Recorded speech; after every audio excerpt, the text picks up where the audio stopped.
আসসালামু আলাইকুম। আবারও আরেকটা ভিডিও নিয়ে আপনাদের সঙ্গে হাজির হলাম। তো এটা হচ্ছে নওগাঁ জেলার বদলগাছি থানার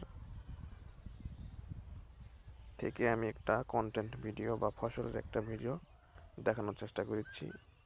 এই জেলা কিন্তু মানে জয়পুরহাট জেলার মতো না, এটা হচ্ছে সরিষা চাষ জন্য বিখ্যাত। এখানে কম বেশি ধান চাষ করা হয়, কিন্তু আলুর যে ব্যাপক চাষ কিন্তু এই জেলায় হয় না। মূলত এখানে এই সরিষার চাষটা বেশি হয় এবং সেই জন্য কিন্তু এই এলাকার লোক অত বেশি ক্ষতিগ্রস্ত হওয়ার সংখ্যা থাকে না। কারণ আলুর যে আহ, একটা চিন্তা ভাবনার ব্যাপার থাকে, যেটা হচ্ছে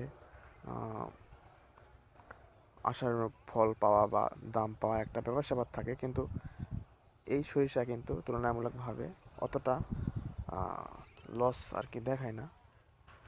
এটা উৎপাদন করে আসলে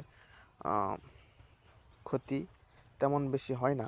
তুলনামূলকভাবে এই চাষটা আসলে অনেক বেশি লাভবান হওয়া যায় কম সময়ের মধ্যে। এতে তেমন বেশি পরিশ্রম করতে হয় না। অল্প পরিশ্রমে আসলে এই উৎপাদন করাটা সম্ভব হয়ে পড়ে। তো আপনারা অবশ্যই যে বর্তমান পরিস্থিতি, তাতে এই ফসলের প্রতি আপনারা যদি চেষ্টা করেন, ভালো একটা